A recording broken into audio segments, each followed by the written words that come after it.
Most people, when they hear the word witch, conjure up a familiar image: a green-skinned woman in a pointy hat with a wicked gleam in her eyes. She cackles over her cauldron, full of eerie potions, or stands in the shadows, whispering mysterious spells. This stereotype, which has become part of popular culture, originates from fairy tales, movies, and books, where the witch is invariably linked with dark forces and magic. But is it really that simple? What if a witch is not just a figment of imagination, but a real threat? Not magical, but social. To better understand this phenomenon, it's important to grasp what New England was like in the 17th century. It was a harsh place to live. Small wooden houses surrounded by wild forests, meager harvests, cold winters, all made the existence of local residents challenging. Constant hardships, disease, fires, livestock death, or crop failures were seen not as coincidences, but as results of higher powers. God's punishment or the devil's schemes, belief in the supernatural permeated every aspect of life. In a society where religion played a central role, the fear of the devil was palpable. Any deviation from accepted norms of behavior could arouse suspicion. People sought to blame their misfortunes on those who stood out for some reason: a neighbor who suddenly became wealthy, an old woman living on the edge of the village, or a young woman who was in no hurry to marry. Suspicions turned into accusations. Rumors and fears became the basis for decision-making. Those accused of witchcraft were subjected to interrogations and trials, often without a chance to defend themselves. Judgments were based not on evidence, but on rumors and public opinion. Thus began the witch hunts in New England. This phenomenon went beyond religious dogma and turned into a tool of social control and reprisal against those who inspired fear or envy. Hundreds of people became victims of these accusations, based on collective fears.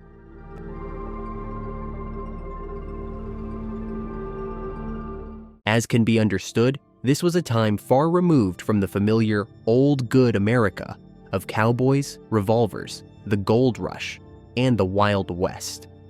The witch hunts occurred at the end of the 17th century, when in Europe, Isaac Newton had just published his monumental work on physics, and America remained a poor English colony.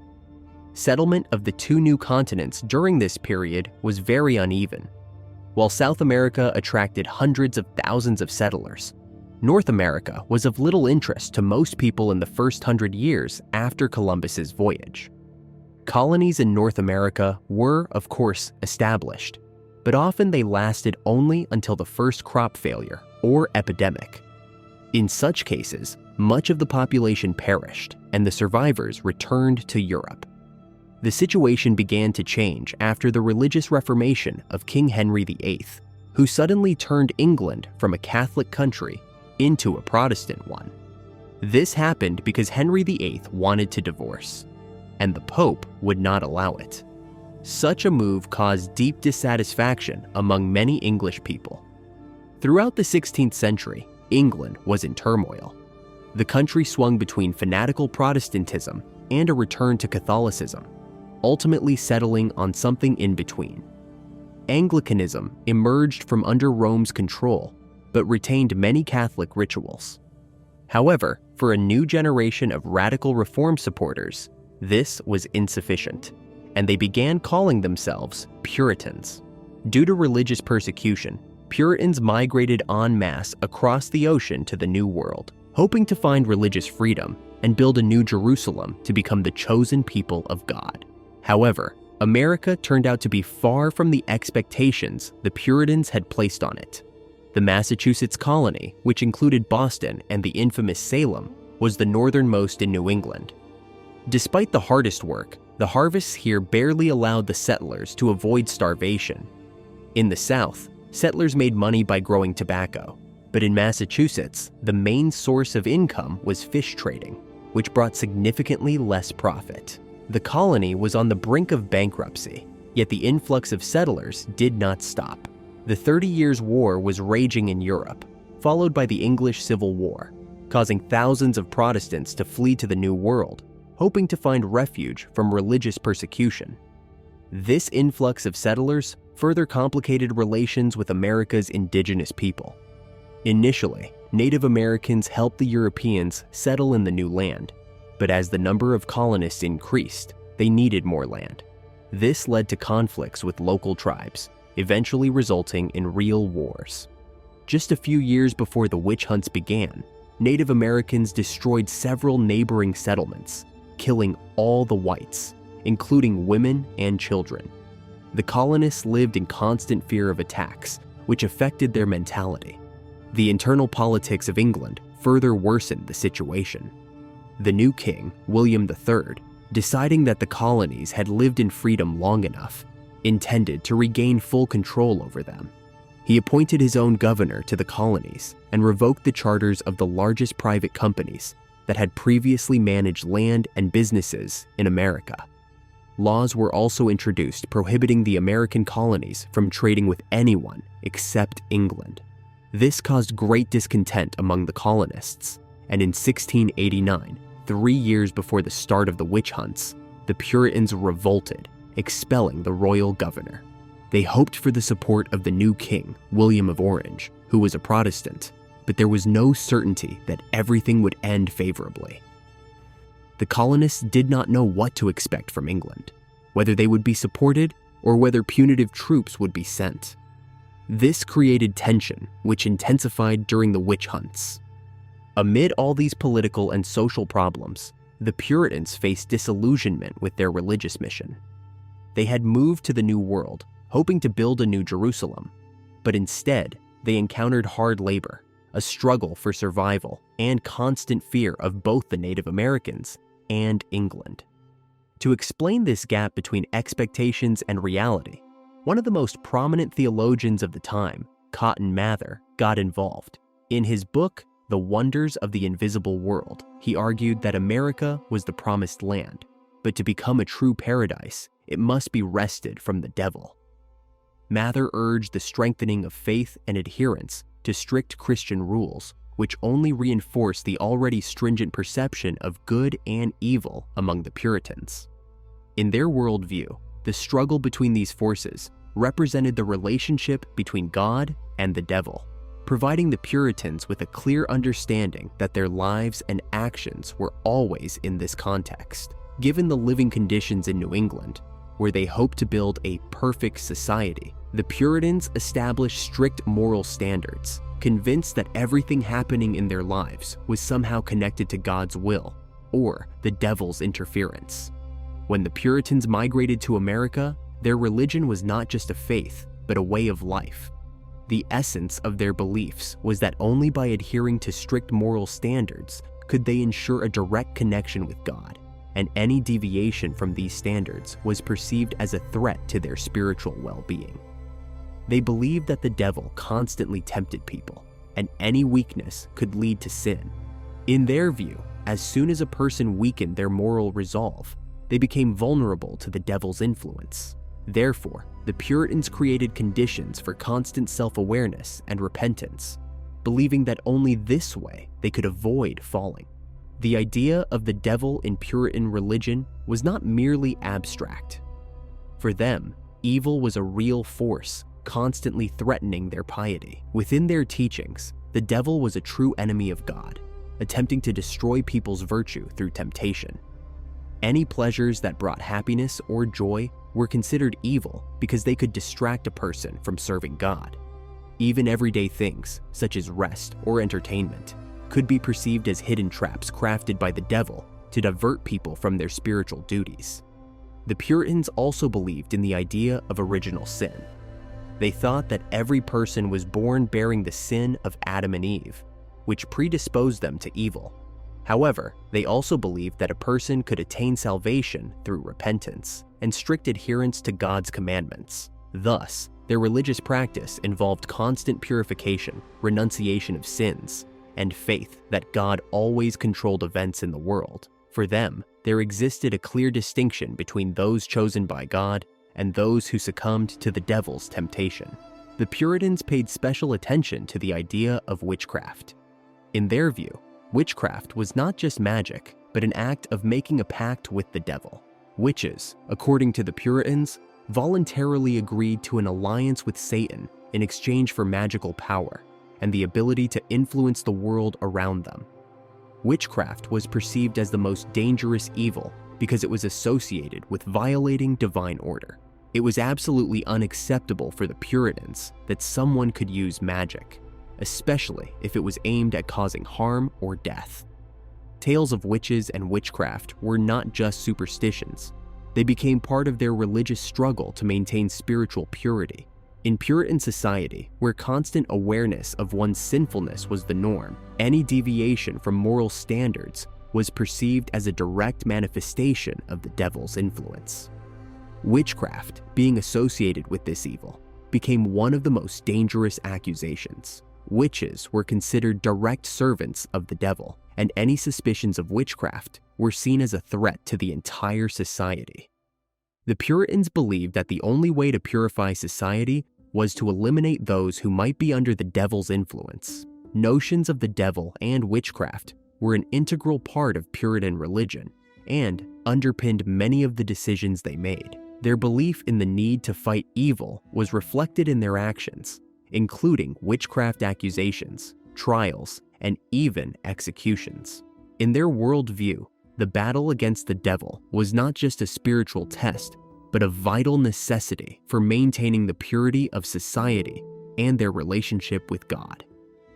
Although their methods of fighting were harsh and sometimes led to tragic consequences, they were convinced that this was the only way to protect themselves and their community from the threat of spiritual destruction. Thus, the Puritans created a system in which every person was under constant scrutiny, and any deviation from the norm became suspicious. Their religion was built on the fear of the devil and the necessity to combat him on all fronts. Witchcraft became the symbol of the most dangerous evil, requiring immediate and decisive intervention to bring people back to the path of righteousness and avoid God's wrath. After examining the religious foundations of the Puritans and their harsh struggle against evil, let's turn to the very first victim of witchcraft accusations in the American colonies. This concerns Alice Young, a woman whose fate became a tragic example of how belief in the supernatural and the moral standards of the time led to the destruction of a life. Alice Young, sometimes known as Alce Young due to the uncertainty of the spelling of her name, was the first woman in the English colonies accused of witchcraft and executed for it. In 1647, she was hanged on the gallows in Hartford, Connecticut, 45 years before the famous Salem witch trials. But what led to Alice Young becoming a victim of this brutal persecution?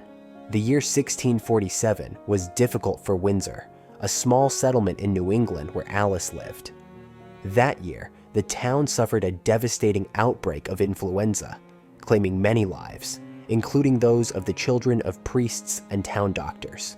Overall, the mortality rate in Windsor doubled that year, intensifying superstitious sentiments among the locals. In this environment, filled with fear and panic, an accusation of witchcraft could have become an easy and dangerous way to explain all the misfortunes. Interestingly, one version suggests that the deaths of many children, especially among noble families, bred discontent and suspicion. Parents might have viewed the survival of Alice Young's children with distrust, believing that her survival might be linked to unclean forces. Historical records mention that Alice Young likely became a victim of her neighbors and local residents who began to suspect her of being aligned with the devil. Moreover, her life situation was unusual for that time. She had only one daughter, while many of her peers had several children. Women who could not bear many children were believed to be possessed by evil, envying the more fertile families. This could have been another factor leading to her accusation. The earliest mention of Alice Young's execution is found in the journal of John Winthrop the Elder, the governor of Massachusetts, who recorded, "One from Windsor arraigned and executed for a witch at Hartford." However, this mention does not reveal her name. Historian James Hammond Trumbull later discovered a more complete account in the Journal of Matthew Grant, which included Alice Young's name and the date of her execution. May 26, 1647. An interesting fact: more than 150 years after Matthew Grant's journal went missing, it was accidentally found and restored in the late 19th century, helping to clarify many details. This discovery provided historians with additional insights into the events that occurred in Windsor and Hartford in 1647. Where did the accusation of witchcraft originate? Besides probable personal conflicts and jealousy, the case might have been connected to an epidemic. Windsor and the surrounding settlements experienced abnormally high mortality rates, many of which were inexplicable to the residents. This led to a search for culprits among those who seemed unusual or foreign. Alice Young could have been at the center of this social unrest. Moreover, the Young family had an unusual background. John Young, her husband, was a carpenter, and Alice herself likely came from another part of England, which set her apart from other local residents. It is quite possible that her background and life circumstances became additional reasons for her accusations of witchcraft. Furthermore, after Alice's execution, her husband, John Young, sold his land and moved to Stratford, where he settled again near Thomas Thornton, who had become a minister after the tragic loss of his children during the epidemic. These connections with Thornton and other families emphasize that John Young was not an outcast. On the contrary, he continued to maintain relationships with people familiar with his wife. After Alice Young's execution, her daughter may have found herself on the path to her own accusations. In 1654, Alice the Younger, Alice Young's daughter, married Simon Beeman from Springfield, Massachusetts, and lived in Windsor. It's possible that the accusations of witchcraft against her mother left an impact on her. 30 years later, both her son and she were accused of witchcraft, although the accusation was more about slander than actual evidence. Eventually, John Young departed this life on April 7, 1661, and was buried in Stratford, Connecticut. He left no will and did not name Alice the Younger or her sons as his heirs, despite his prolonged illness. Following the execution of Alice Young, the first woman executed for witchcraft in America, accusations of witchcraft began to gather momentum, reaching a peak in hysteria in a small town called Salem. Salem was founded in 1626 by Puritans who brought with them strict religious principles. The town was characterized by an atmosphere of emotional repression, particularly the suppression of joy.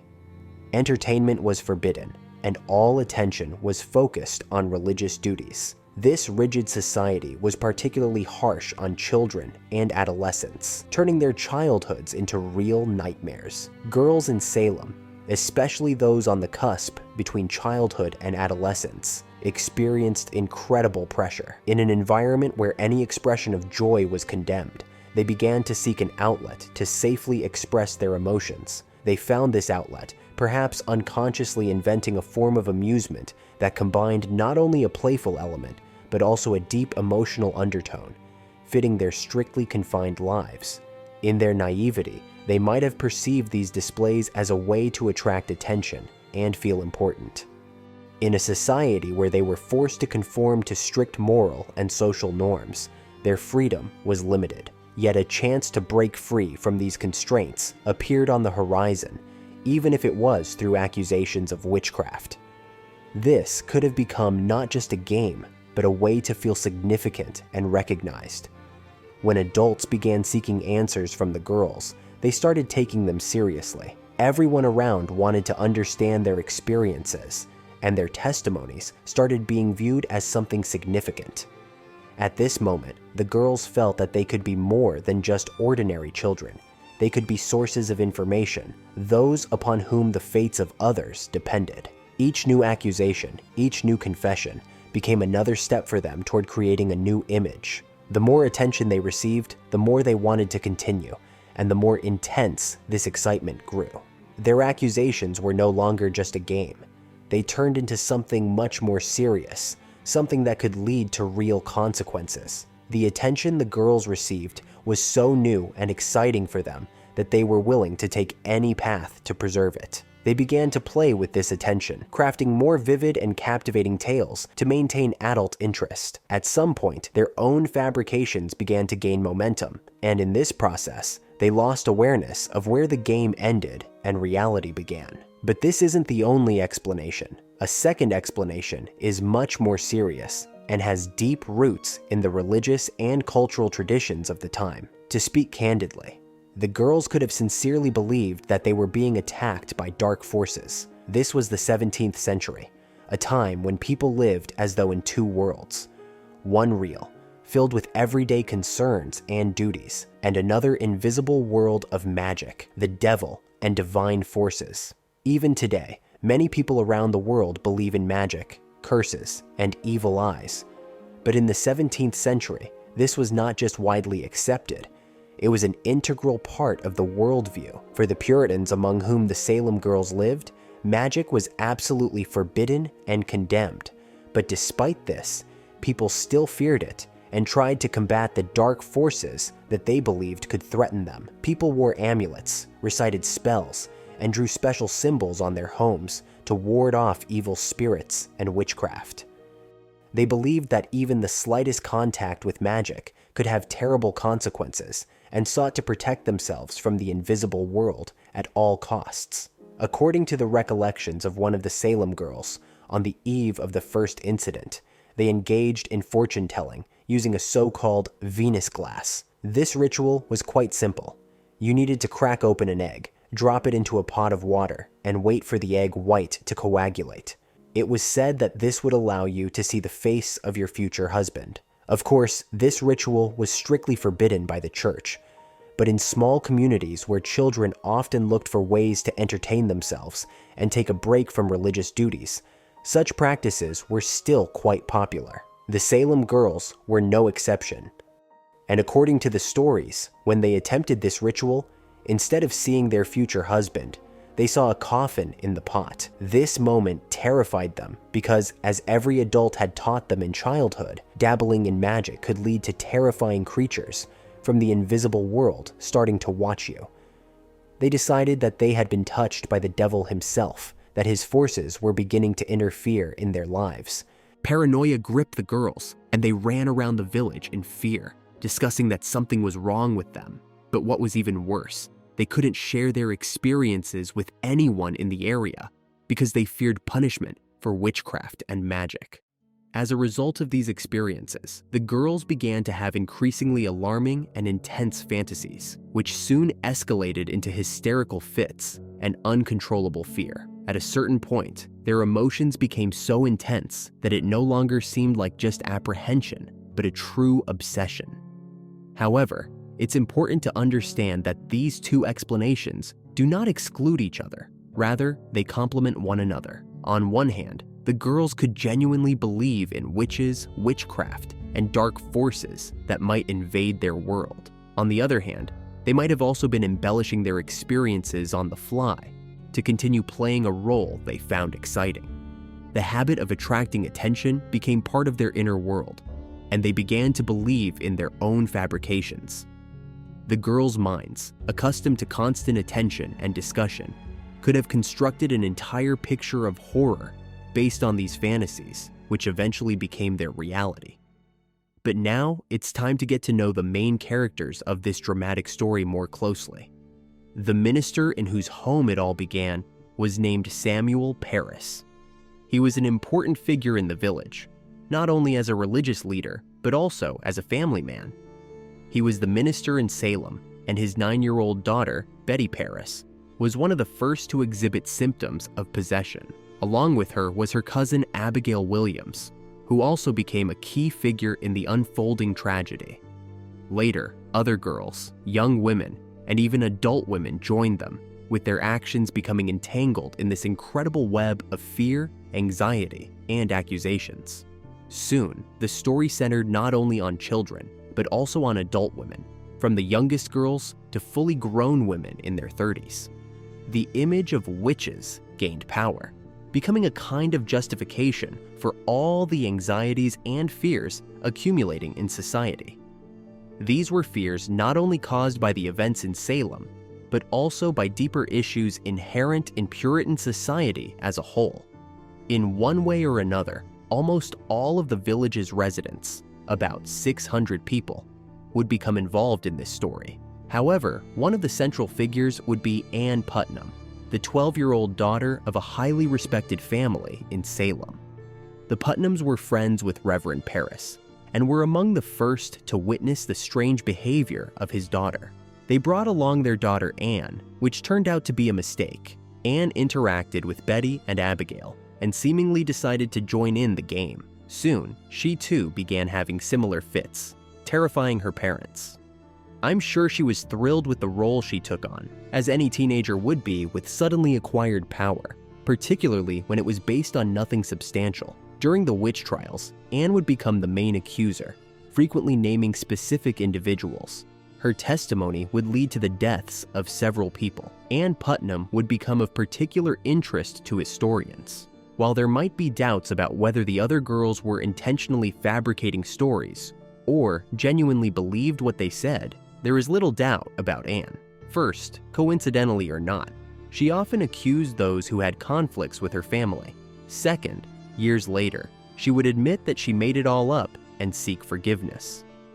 Another important aspect is that all this took place against a backdrop of intense political disagreements in Salem. Salem was divided into several feuding groups, and suspicions arose that local political disagreements could have played a role. There was a theory that witchcraft accusations were part of a feud between neighboring families, although it does not explain the entire tragedy. The local minister Parris, supported by the Putnam clan, feared that his daughter's fits could be seen as evidence of his sinfulness, so he actively promoted the idea of witchcraft. How did attempts to explain the girl's strange behavior escalate into repression and executions? Over a month, adults tried to figure out who was torturing them. It was believed that possessed or bewitched people could see the hidden world of witches who had cursed them. The girls, not understanding what was happening to them, began concocting various stories involving dark shadows, monsters, and strange phenomena explained as magic. Under pressure, they began naming names, eventually accusing 3 women suspected of witchcraft: Sarah Good, Sarah Osborne, and Tituba. It is worth noting that the girls guessed quite accurately. These women were outcasts of the community and were unlikely to be loved by other residents of Salem. For example, Sarah Good was a very poor woman, and her status in the community was extremely low. During interrogation, she stated that she did not attend church because she did not have a decent dress to appear before people. Sarah Osborne, a widow, was an outcast among the women of Salem. She was accused of having an affair with her worker, which caused other women in the village to reject her. And Tituba, a servant, had an even more apparent reason for accusations. She was not white, which in the Puritan society was already a ground for suspicion. It is not exactly known whether she was from Africa or the Caribbean, but her dark skin and exotic appearance, combined with her status as a servant, became a cause for suspicion. It is clear that there were no real lawyers in Salem, and the initial interrogations of the suspects were conducted by 2 merchants who were interested in law as a hobby. They asked questions that might seem ridiculous today, such as, "Why are you tormenting these girls?" The response, "I am not tormenting them," was taken as a mistake because the girls present at the interrogations would immediately start screaming and convulsing when they heard such words. These hysterical reactions only strengthened the belief that the accused could not be telling the truth, as the crowd believed they were continuing to torment the girls in front of everyone. When the first 3 accused were interrogated, only Tituba showed a true understanding of what was happening. She probably realized that her salvation lay in playing along. Tituba not only confessed that she had seen the devil, but also began to describe in detail how she signed the Book of Blood and how other women had already done the same. She started delving into stories about witches, familiars, and magical creatures, which led to real panic in the village. Tituba claimed she was in the presence of the devil, who offered her wealth in exchange for serving him for 6 years. According to her, she also saw another witch, Sarah Good, and learned about other witches who were unknown to the rest. Her stories included monstrous and supernatural creatures, invisible birds, black dogs, wolves, and even familiars, small demons that serve witches. This story was filled with fairy tale motifs that might have been familiar to Tituba from her homeland, possibly the Caribbean islands. In Salem, where fear of the devil was deeply ingrained, her words caused genuine shock.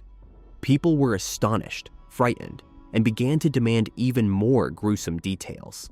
And Tituba, continuing her tale, captivated the listeners even further, which only fueled the panic more. Tituba declared that there were not 3 witches in Salem, but at least 9, which sparked a true witch hunt in the village. After her confessions, the women were sent to Boston, to a prison with extremely poor conditions. Sarah Osborne died in this prison just 2 months later, but for the residents of Salem, this did not matter. They continued to demand that the girls name other witches. This was only the beginning of a tragedy that later engulfed all layers of society, spreading to many innocent people. The trials in Salem attracted the attention of many, and proceedings were held publicly. Crowds of onlookers gathered to watch the process, and public opinion played a huge role. The judges at the time lacked the necessary legal knowledge and could not adequately assess what was happening. This led to accusations becoming increasingly absurd, and those who expressed doubts became the next victims of the witch hunt. One such doubter was Martha Corey. Martha Corey, a respected woman, accused the girls of lying and claimed they could not be sources of truth. She tried to argue that they were just hysterical and their accusations should not be believed. However, this only provoked the girls' anger, and one of them, Ann Putnam, staged a real spectacle, accusing Martha of seeing a yellow bird sucking on Corey's fingers. The girls began to mimic her movements and gestures, which finally convinced the crowd of Martha's guilt. The final nail in Martha Corey's coffin was driven by her husband, Giles Corey, with whom she had not been on the best terms. During an interrogation, Giles Corey stated that he had never heard his wife pray in church, which became crucial evidence of her guilt. Shortly thereafter, Martha was arrested and sent to prison. Sarah Good's daughter, who was only 4 years old at the time, was also thrown into jail. The little girl was gently asked if she could confirm that her mother was a witch. When she hesitated, she was told that if she said yes, she would immediately be taken to her mother. Naturally, the girl joyfully confirmed everything. She was put in the same cell with her mother, and special children's shackles were even made for her. Next under arrest was Rebecca Nurse, an elderly woman known for her piety and high regard in the community. Despite her reputation and virtue, she could not escape accusations of witchcraft. It all began when the girls, once again at the center of events, began claiming that Nurse was one of those who visited them in visions and forced them to sign the devil's book. They recounted how, in the invisible world, she compelled them to make deals with the devil. As in previous cases, support from other afflicted girls, who allegedly also saw Nurse in their visions, was enough for her to be arrested. This again demonstrates how, starting with the initial accusations, the girls, without any serious basis, began building their stories on fabricated tales. Interestingly, at the beginning of all this, there were no mentions of a devil's book, birds, or magical creatures. In their stories, the girls spoke only of vague myths and shadows, which only increased confusion and anxiety. However, when Tituba began her detailed tales of a mysterious tall man in black who asked her to sign a book, and her other encounters with demonic forces, the girls started to adopt these motifs. They began saying that attempts were made to make deals with them too, and that they, like true heroines, refused to sign the devil's book, thereby saving their souls. This version was obviously more appealing to them because it allowed them to be seen not as victims, but as heroes resisting evil. However, the arrests of respected women like Rebecca Nurse began to raise doubts among the judges. Could it be that the girls were not actually possessed, but rather making up these stories for fun? To get to the bottom of the situation, the judges turned to one of the most famous witch hunters of the time, Cotton Mather. Mather, known for his harshness in the fight against witches, reassured the judges, affirming that witches truly existed and had infiltrated even highly respected members of the community, like Nurse. He also reminded them that America was a land where the devil waged war against Christians, and that even the most righteous people could be possessed by evil. Mather stated that there might be far more witches than the few already arrested, and he encouraged the judges to continue seeking out and punishing witches with even greater zeal. This intensified the panic among the local authorities and residents, who began searching for witches, not only in Salem, but also in neighboring villages. From the judge's perspective, their actions seemed logical. They consulted an expert, received support, and continued their work with even greater confidence. However, among the common people, this began to cause much greater fear. Initially, the accusations against Tituba or Sarah Good were perceived as something unusual, but not too frightening. But with the arrests of such respected women as Rebecca Nurse, the issue became much more alarming. People began to look at each other with suspicion and fear. Suddenly, none of them felt safe. If women like Nurse and others accused could be recognized as witches, then who was next? Fear gripped the residents, and they began to realize that any suspicion could now be grounds for arrest. This caused a real psychosis that quickly spread through the village. The situation continued to escalate, and by May, the girls pointed to another 24 people, including men. The hunt stopped being limited to women, which intensified the horror even further. Among the accused was John Proctor, known for his honesty and righteousness. His wife was arrested first, but since Proctor was very active in her defense, it drew attention to him as well. The accusations against the Proctors came from their young servant, who claimed she saw them as witches. Proctor, trying to protect his family, acted in a very strange way. He simply beat the servant with a stick. After that, the servant wrote a letter to the judges, claiming that all her visions disappeared and her condition improved. This was surprising and cast doubt on the truthfulness of all accusations. Interestingly, after this, John Proctor proposed using his treatment method on other girls. He wanted to punish them for false accusations, but the girls quickly responded with a new theatrical scene. During the session, they again began to scream, wail, and stage spectacles, trying to convince everyone that they truly were in the grip of evil forces. One of them even ran around the room, shouting that her hand was burning. This confirmed their claims and increasingly reinforced the opinion that the accusations were not a fabrication, but a reality. The climax was the fate of the Proctor's maid, whom John himself had tried to heal. The other girls decided that she had become a traitor and quickly began accusing her of witchcraft. In court, the maid initially tried to explain that all of it was just a children's game and make-believe, but realizing that her life was at risk, she changed her testimony and claimed that Proctor and his wife had tried to force her to sign the devil's book. This testimony was crucial for the Proctor's conviction. John and his wife were sentenced to death, while the maid was released. Afterward, she returned to the girls, began accusing the Proctors again, and joined in the collective pressure on other accused individuals. In such a situation, survival was possible only by admitting guilt. Most of the accused who denied their guilt were ultimately executed, while those who confessed could avoid the harshest fate and continue to live, albeit marked by shame. The next accused was Giles Corey, the husband of Martha Corey. This was a rather unusual case, as Giles, despite being part of the accusers, could not avoid suspicion even though he was actively involved in the process.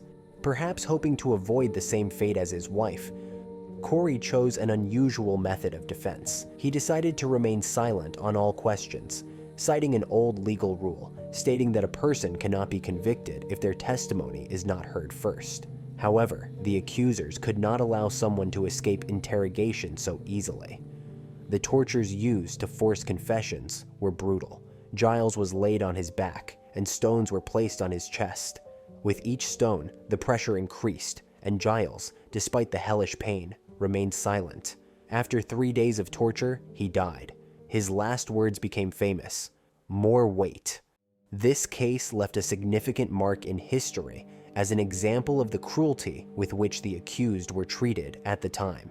An interesting point was that since he was not found guilty, His property was not confiscated and handed over to the authorities. It passed to his heirs, and this was likely one of Giles's calculations. Meanwhile, the situation in Salem continued to escalate. The girls who began accusing women of witchcraft increasingly moved on to accusing men. They claimed that not only women, but also men, including Pastor George Burroughs, were involved in magical rituals.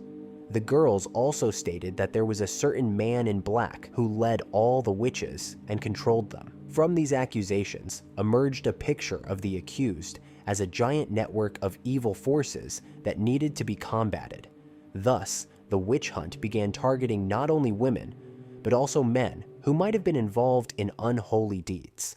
One such accused was George Burroughs, a former pastor of Salem, who left the village several years ago after his wife died. Although he left Salem after some unpleasant events, his name was at the center of the accusations. The debts he left behind, including one to the Putnam family, became another reason for his accusations.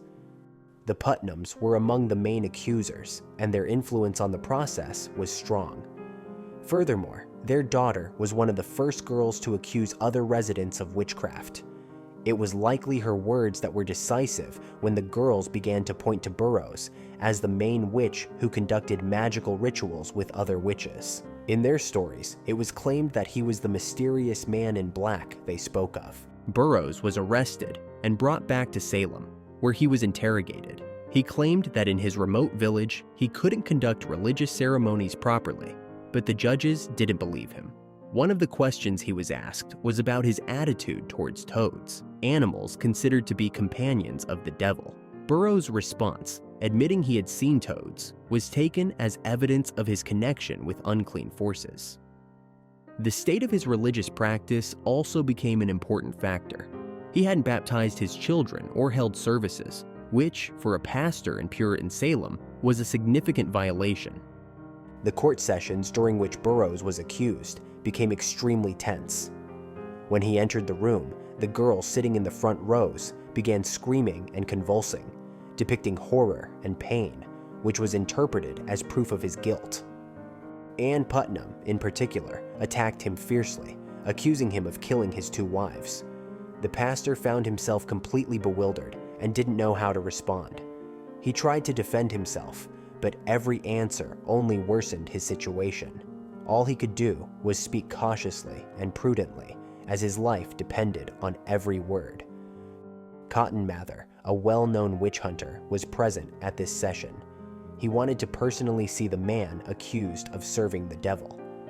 After the session, Mather wrote a book in which he claimed that Burroughs, despite being physically weak, possessed incredible strength, which allegedly could be the result of unclean forces. The judges reached a verdict and found Burroughs guilty, despite the lack of clear evidence. He was sent to prison, and his case became yet another element in the dramatic chain leading to the deaths of many innocent people.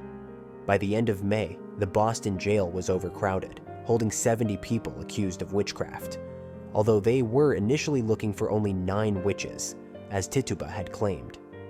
All of this was happening against the backdrop of growing panic among the residents of Salem and other settlements.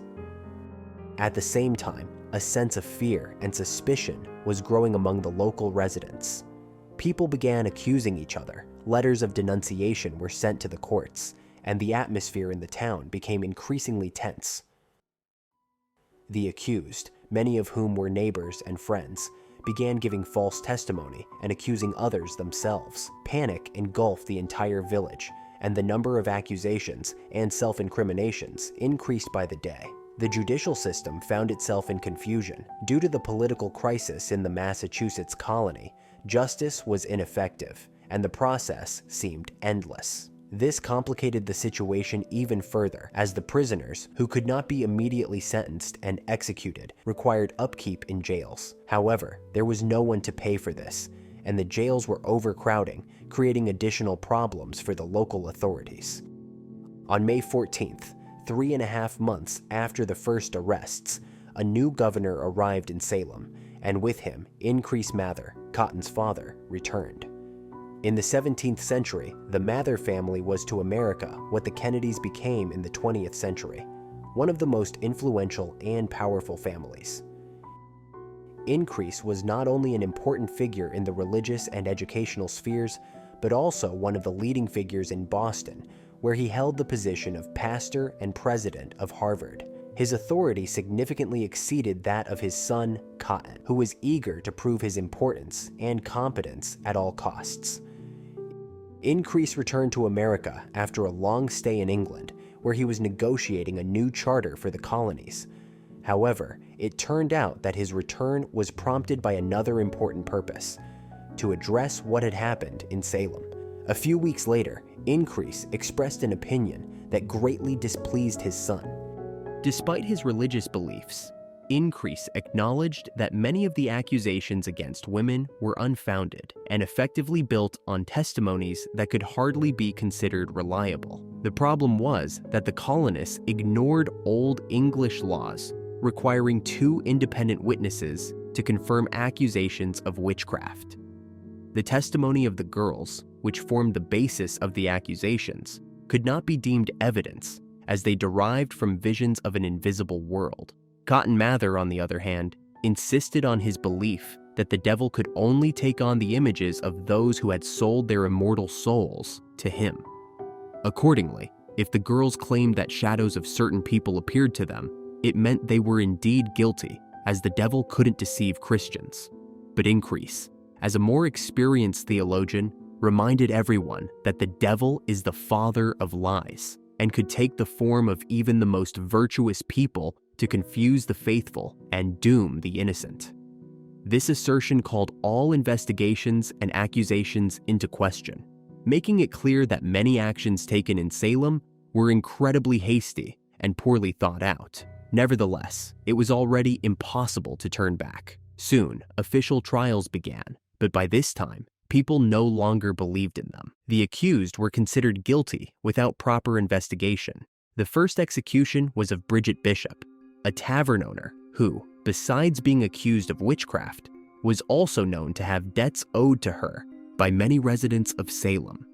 This provided additional grounds for wanting to get rid of her, and the sentence was seen by the locals as expected and even justified. She was hanged under dreadful conditions because the executioner failed to tie the noose correctly, causing Bridget to die in excruciating agony, which left people with a sense of fear and anxiety. Other executions followed, including that of Rebecca Nurse, a woman with a good reputation among the locals. Despite a signed petition in her defense, the accusers, including the girls, continued their fantastical charges. Despite all obvious doubts and resistance, the court found her guilty, and Rebecca was executed. However, this case became a turning point in the history of the Salem trials. Rebecca Nurse's death shocked people, and soon doubts about the fairness of the proceedings began to grow. With each new accusation, public dissatisfaction increased. Only after Reverend George Burroughs, accused of witchcraft, exposed all the legal errors and accusations during his trial did the first signs of change begin.